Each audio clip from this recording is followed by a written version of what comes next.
Hello. Once again, this is Basil Nightingale, your host, for Short Story Theatre. What follows is an eerie tale of the Hockomock Swamp from Bill Russo's book Swamp Tales. The story is just that, a story, compounded of fictional events, but it comes from the Bridgewater Triangle, a place where fiction, fantasy, and reality exist side by side, in an uneasy truce.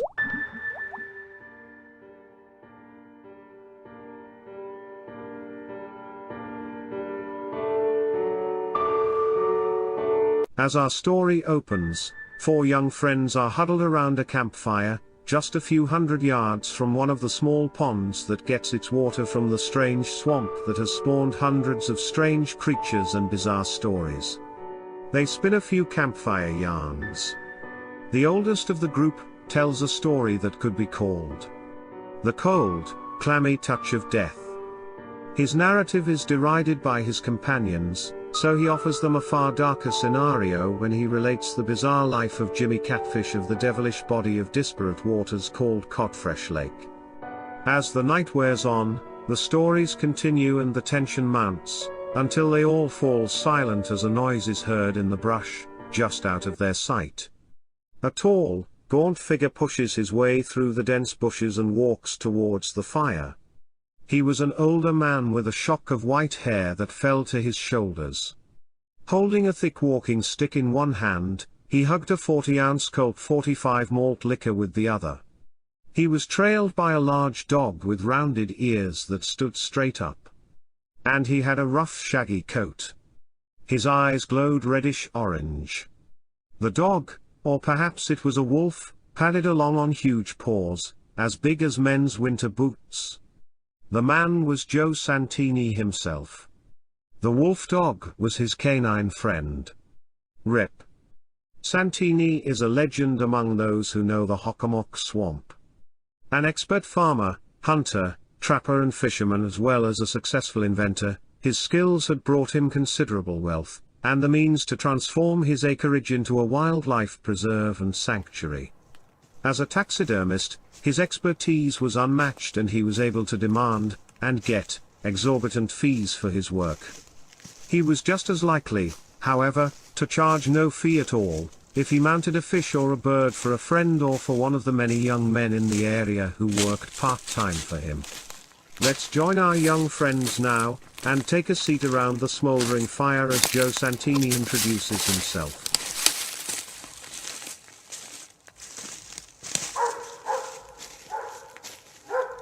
I hope you guys don't mind, but Rip and I have been listening for some time.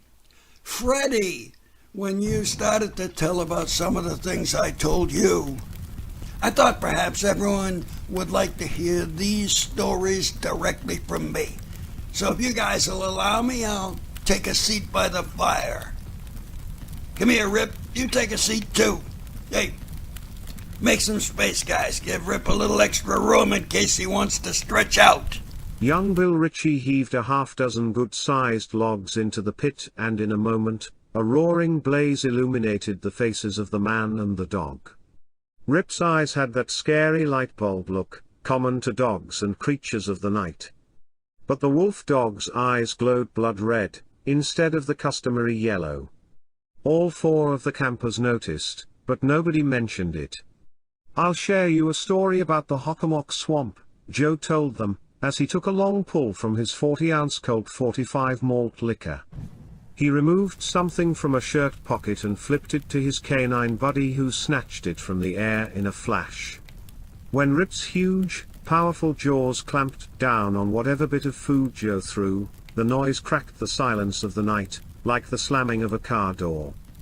The four young men who had been joined by Santini and Rip, huddled closer to the fire. Nobody said anything, but they all felt that the temperature had fallen about 10 degrees in the short space of a minute since Santini had unexpectedly dropped in. I'll tell you guys something. Rip and I have seen things in this swamp. We've seen things that nobody else has seen. Mr. Markins, you told the story about a guy getting scared to death near the old ironworks. and you thought it was just rubber gloves frightening him to death. And maybe it was. But I can tell you true, there are haunts here. Lots of them. And they're even real enough to scare fearless old Rip.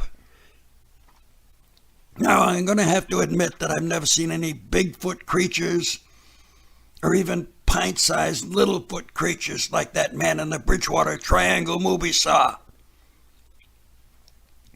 But I've been in their lairs, and I've seen the clumps of hair left behind by them. What do you mean, clumps of hair?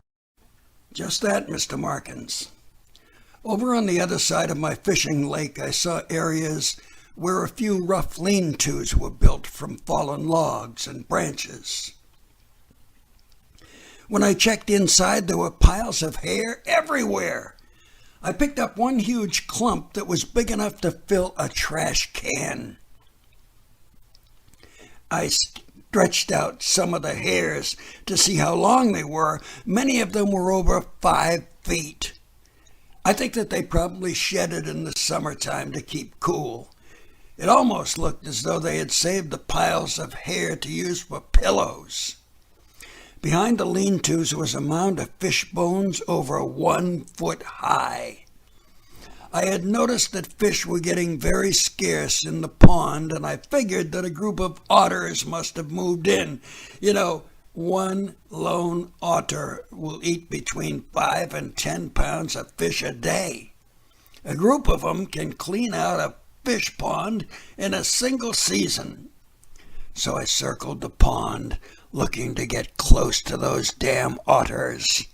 I had my rifle and my revolver with me, but there were no otters. The creatures that left those piles of hair, I'll give you 20 to 1. They were Bigfoot people. Now, I wouldn't mind meeting up with Bigfoot. There are lots of creatures in the woods far scarier than Bigfoot. And the story I'm going to tell you right now is about 2 of them. Now, as you guys know, I own hundreds of acres of woodland and swampland around here at the edge of the Hockomock Swamp. I bought my first section over 40 years ago, and I've been buying up land ever since whenever I get the opportunity to do so. I've kept the property in its natural shape except for the house, my garden, and a few outbuildings. I almost never leave my land. I'm mostly self-sufficient, what with my garden, my hunting, my flock of chickens and such. What I can't grow or hunt, I have delivered if I need it. At the north corner of my property is the remains of that old ironworks that you talked about, Mr. Markins. On the southern edge, running to the west side, is the state highway. Have any of you ever seen the western boundary? I've seen it. There was a forest fire or something there. It's mostly grown back now, but you can still see a lot of the hulks of the burned trees. There was a fire there, Bill Ritchie, and that's part of the story. At one time, that western edge of my property, there was a 2-story cottage there. I lived in the home after I bought the property from a sick old Indian. He was named Marcus Full Moon Shortsleeves of the Wampanoag tribe. Colt 45 is good stuff. Well, back then, there were only a few full-time residents in the area. People used to come here for the summer. There were no homes close to my land. A few miles away at the nip, there were probably 100 seasonal properties. Well, I wasn't quite the recluse back then that I am now. I used to party with and swim with a group of friends. We'd have picnics and such, and we'd pitch horseshoes, and we'd ply the waters with rowboats, canoes, and sailboats. On Labor Day every year, we'd stack old wooden barrels 20 or 30 high, have a giant farewell bonfire and cook out. The nights would be getting cold, and the heat from those bonfires was intense. People would come from as far away as Brockton, Fall River, Providence, even a few from Boston, just to see the blaze. You'd have a little Colt 45 here, hang on. Well, by the next afternoon, everyone was gone and I'd be all alone in my large cottage at the edge of the pond. Over the years, I grew to love my solitude, even more than the party time that I had with friends. So gradually, I stopped going to the summer gatherings and I remained at home by myself. The dwelling that I lived in was on the property when I bought it. At one time, it may have belonged to the owners of the ironworks. A cottage in name only, it was actually a lovely, well-built structure of several thousand square feet. The upper floor had 6 good-sized bedrooms. Originally, they were all used as bedrooms. Because I lived by myself, I converted 2 of the rooms. One I made into an office, the other to a library for my book collection. The downstairs was one huge, uninterrupted great room. It was a combination area which served as a living room, a dining room, and a kitchen. Since the home was far from the street, where the telephone and electric wires ran, there was no electricity and no phone in the cottage, and that suited me fine. I had candles glowing in the great room, and a roaring fire was always blazing in the king-sized hearth. The fireplace was fashioned not from puny brick, but bulky granite blocks.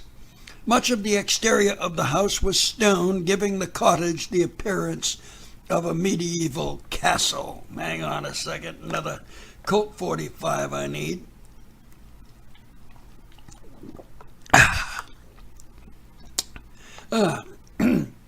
Well, a winding staircase of ornamental metal led from the great room up to the second floor. From the kitchen area, there was a second stairwell, and this one was of wood. That also went to the second floor bedrooms and then continued up to a commodious attic that had 8 smaller rooms, each with a tiny triangular window. Those quarters may have been used by the servants or perhaps as guest rooms. Antique chamber pots were under each bed, and more than one of them contained the desiccated remains of what the product was intended to contain. My sleeping room was on the right-hand side of the house facing the pond. That room afforded me the first rays of the morning sun, so that it was warm on chilly mornings and shaded on a hot afternoon or an early evening. Though it was far too big for me, I did love that house. In the autumn mornings before the onset of the cold weather, I would load my fishing gear into an old flat-bottomed dory and push off from my little dock and row to a weather-whitened log that had fallen long ago in a northeast gale. After it toppled, the old maple tree found a new life as a footbridge, spanning some 20 yards in a gentle incline from the shore into the clear water of the pond. The naked arms of that sun-bleached log dipped underwater and made comfortable little homes for the plump trout that swam there in great quantities.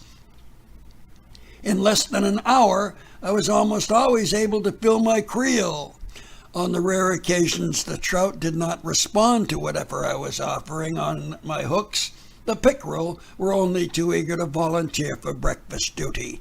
I accepted them willingly enough, though they required a bit more preparation than the trout. Shortly after I moved in, I noticed the doors of a bulkhead in the backyard, almost entirely obscured by vines and other scrub growth. A few minutes hacking with my scythe soon exposed the handles. Perspiring from my bit of exercise, I was pleasantly surprised by a blast of frosty air when I freed the heavy wooden doors. They led to an underground larder that was nearly as cold as a refrigerator, even in the summertime. Speaking of cold, I need another pull from this 40-ounce bottle of cold cores. Hang on a second.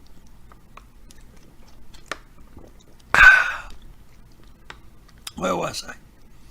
Oh, my underground larder, cold as a refrigerator even in the summertime. So that larder was soon stocked with fruits and vegetables from my garden. The cooling properties were so great that I could safely store my fish for a few days without the bother of salting or drying them. What with taking care of the property, my gardens, and my journals, which I kept every day, my life in the swamp was busy and fulfilling.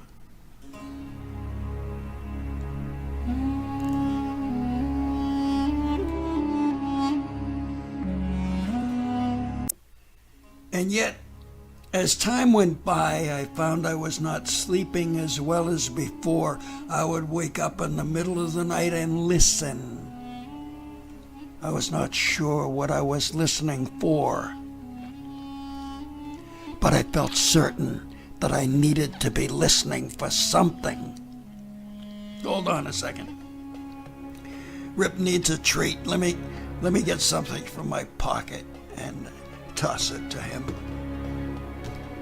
There you go, Rip. All right, lie down again, Rip. Lie down and rest. Now, I need a bit more of the Colt.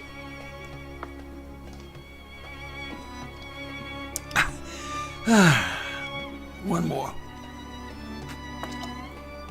That's better. Now, you gentlemen sitting around the campfire, Mr. Markins, Bill, Freddie, Bobby, please understand that I love being alone. I am not afraid to be alone. I crave solitude. I fear nothing. I have half a dozen rifles and as many pistols, and I know how to use them. In order for this story to make any sense at all, you have to believe me when I say that I love being by myself. I'm not afraid of being alone. I'm not. But I wasn't sleeping well. As I told you, almost every night I would wake up dreaming that I needed to wake up to listen for something. But my dream never revealed what I was supposed to be listening for. As each new sunset came and darkness swallowed my house, there was never enough light inside. I stacked up wood 6 feet high in my fireplace, bundling banks of candles together. I had 3 dozen burning at a time. It was still too dark. My spacious and breezy bedroom seemed to become tiny. The air which once flowed freely from my 2 large windows had slowed down and stopped. The wind offered not even a whisper of a breeze. The smoke from the candles went straight up to the ceiling, and there was not even a tiny draft to make the fumes wiggle away from the wicks.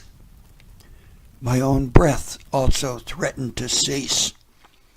My throat seemed paralyzed. I could not swallow. I was unable to force my lungs to compress.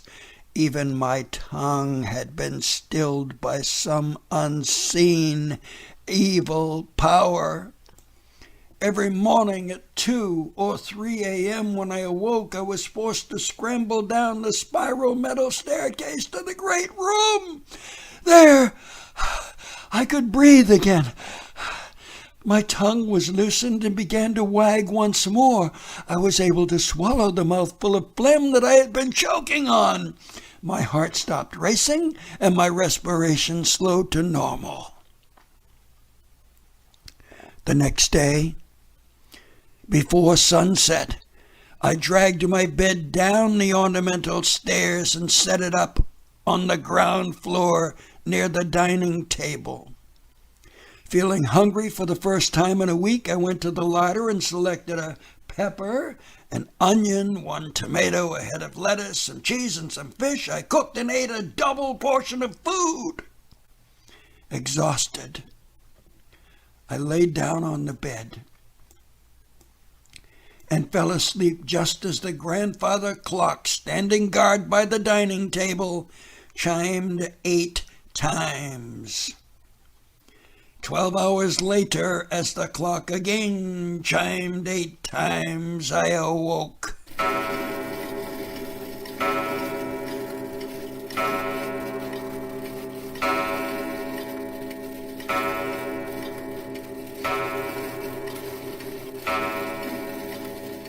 I opened my mouth and peered into a mirror to see if my tongue was moving. It was. I was breathing normally. My universe had righted itself and everything was fine. Retiring at the stroke of 9 the next evening, I found myself awake when the grandfather clock clanged 11 bells. I made a sandwich and had a glass of milk. I tried to read in the light of 14 candles. I was cold, though the day had been warm. I was shivering. The night was still. The birds had ceased chattering. The drone of the crickets and the bullfrogs and the cries of the wolves and the coyotes stopped. It got even colder. There was not a single sound, except for some slight rhythmic vibrations floating through the open window. They seemed to be coming from the nearby boat dock.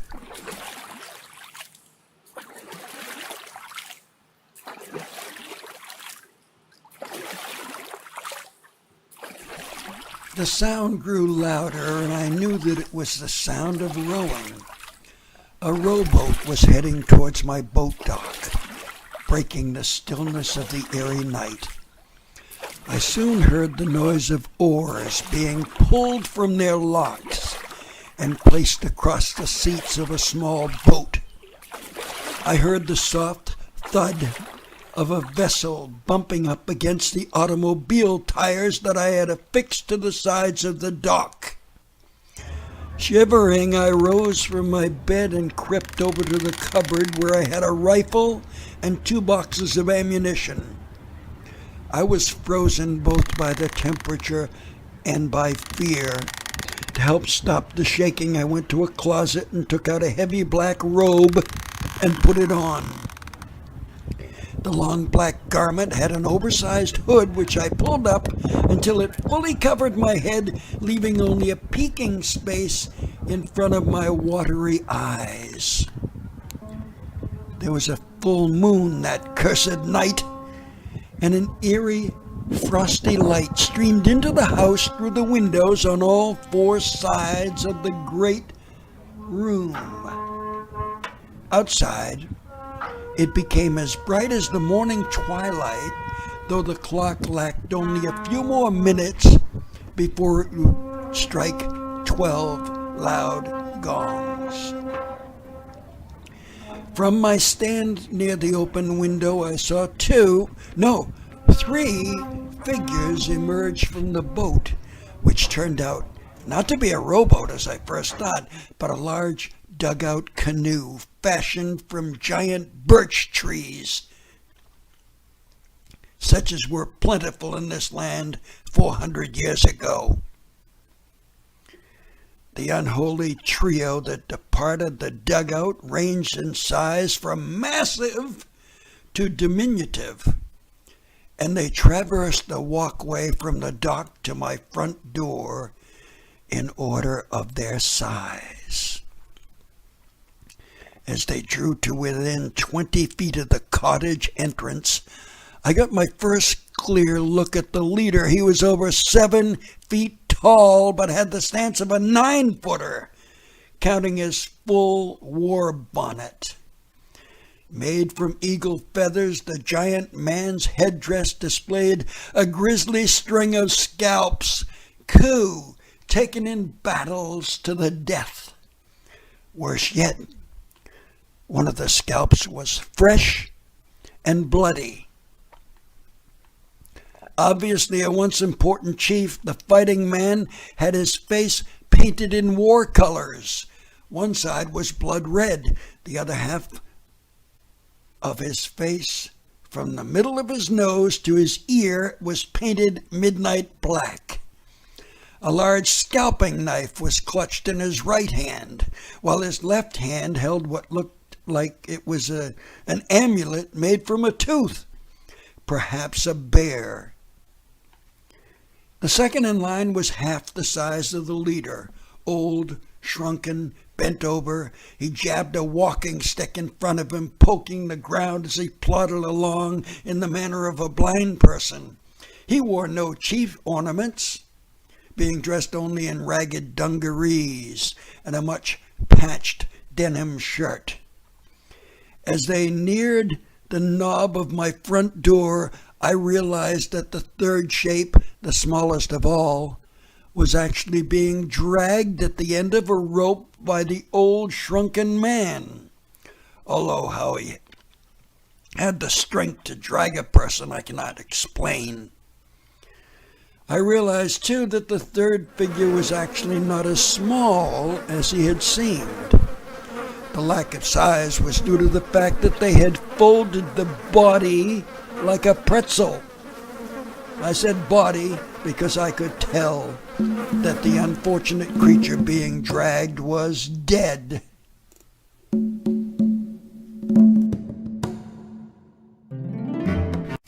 The unholy parade of three entered the great room. Though my door had been locked and barred, slowly, silently, they traipsed to the middle of the room and stopped. They were not 15 feet away from me. Surely they could see me, I thought. Fear by now had overtaken me. I was frozen by it, unable to move even a finger or a toe. And that cowardice probably saved my life, that and the massive black robe. Due to the voluminous and shapeless draping, I was invisible to the ghostly figures. I appeared to be nothing more than a mound of dirty laundry, a pile of old linens and blankets. My eyes alone were not welded shut. I found that I could shift my gaze and see the details of the intruders. The first I've already described. He could have been any of the powerful, historical, legendary native leaders from Massasoit to Geronimo. The second face, in the light of the full moon, seemed familiar. Full moon. Full moon. Full moon, full moon. I kept tossing the words around in my mind, and then I remembered Marcus Full Moon Shortsleeves, the man from whom I had obtained the property. He had a face as round as a full moon. That was how he had acquired his name. It was him, but for the blindness. Except that he could no longer see, I was certain that it was Full Moon Shortsleeves returning to kill me. Why would he want to murder me, you might ask? I cheated him. He was old and infirm. I remembered, too, that his eyesight was failing when I approached him about taking over his land. I convinced him the property was worthless. I gave him just enough money to leave the town of Rainham and go to live with his tribe on a reservation on Cape Cod. Immobilized by my shock and fear, I could not look upon the third person, the lifeless lump being hauled on a rope by Full Moon Shortsleeves. The massive warrior spoke. My great-great-grandson, let us now go to the bedroom on the second floor and finish the work that we have come for. Yes, it was that massive warrior speaking. The words flowed from that painted young face, and he was speaking to the wizened old man who I cheated and the youth called the old one grandson. Grandson. If there had been any doubt at all about the spectral qualities of these intruders, there was no uncertainty after that. From beneath the folds of my black robe, I peered over at the front door, which they had left open. I wanted to make a run for it, but I still couldn't move, so I resigned myself to whatever was in store for me. I could not fight. I would be foul to their hawk. After the giant spoke, the ghastly parade began inching toward the metal stairs, the spiral staircase.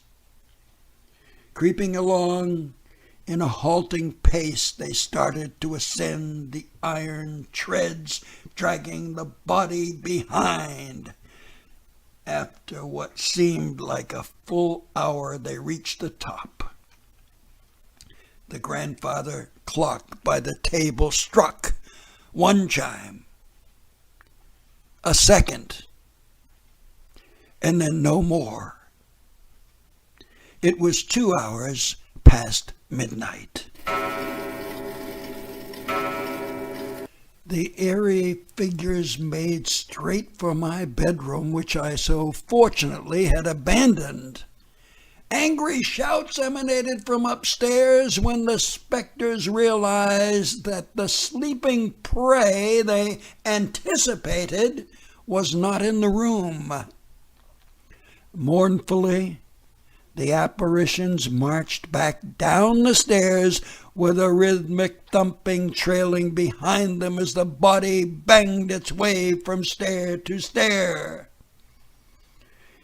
"It is not right to steal an old man's land," moaned the spirit who looked like full moon short sleeves. The phantom stopped, and I finally did venture to look upon the lifeless, misshapen form that was being dragged. Its throat had been slit. It had been scalped, and then crushed double by the great strength of the giant chief, before being trussed up like meat for an oven. I glanced at the face of the wretch, and my heart stopped for a full second when I saw that the bloody corpse was me. I remember nothing else of the ordeal. I awoke to rays of sunshine, slowly warming the cold stones of the floor of the great room, where I lay shivering and grasping my long black robe. After 4 or 5 cups of coffee sweetened with sugar and strengthened with a few ounces of Jack Daniels, I was fairly convinced the whole matter was nothing but a bad dream. There was no evidence I had been attacked. No blood was spattered on the floor of the stairs. The huge chief had not left a knife behind or even a feather. I went ahead with a business deal that had been in the works for some time. I was selling off part of the property that I had obtained from the old Indian, a dozen acres across the highway, not connected to the hundreds of acres of woods and swamp that I am preserving. A builder offered me $1 million cash for the 12 acres. They were to be used for the development of several mansions for the rich sports figures who had begun to settle in southeastern Massachusetts following the Boston Patriots' decision to leave the city of Boston and come to the town of Foxborough. Their new football stadium was just a few minutes' drive from my purloined land. As I closed the sale and banked the cash, I finally felt good enough to move my bed back to my old room on the 2nd floor. Naturally, the very first night back in my room, I had the dream again.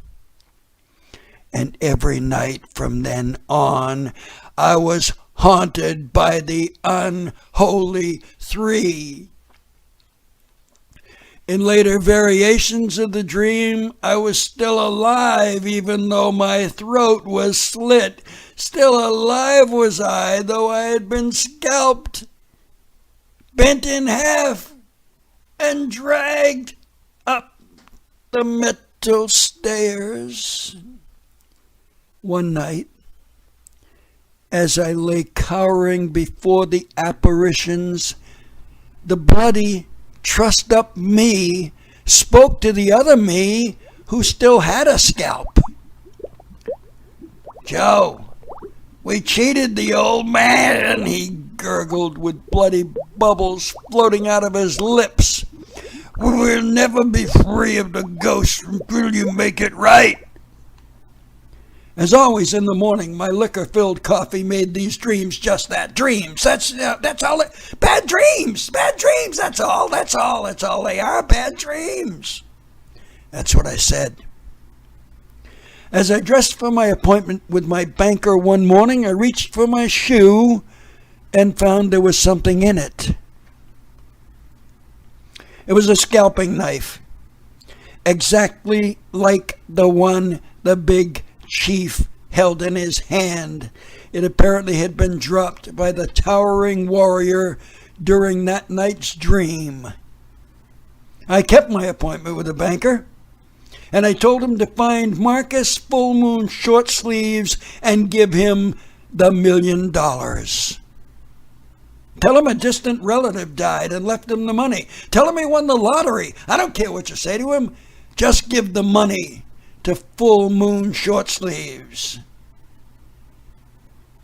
The banker reported back to me within a week, saying he had found the old fellow in the reservation and had awarded him the proceeds of the estate of an overseas uncle he didn't even know he had. The estate amounted to $1 million cash.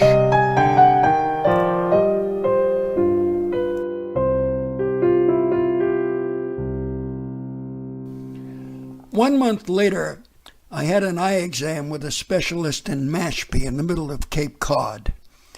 As I was waiting to see the doctor, a well-dressed old man with a much younger man, probably his grandson, was leaving the office. The old man was smiling and chatting about how lucky he was to have had a windfall that gave him the means to have his expensive eye operation. His cataracts were gone, and his blindness had left with them. The old man looked familiar. He had a face as round as a full moon. When the old man and the very tall young man passed by my seat in the waiting room, they paused briefly. The moon-faced old man looked at me and said woodenly, "Not nice to steal an old man's land." He left the office without another word. When I went home, I took 5 gallons of gasoline and 3 bales of hay and spread both throughout the cottage. I touched a match to a gas-soaked clump of hay by the front door and left, not even bothering to look at the expanding inferno. When I returned the next day, the house had burned to the ground, scattering the stonework over half an acre. The blaze had worked its way to the pond where it burned itself out. As the last embers of that devastation stopped smoking and cooled, so went the horrors of my nightmares and bad dreams, if dreams they were.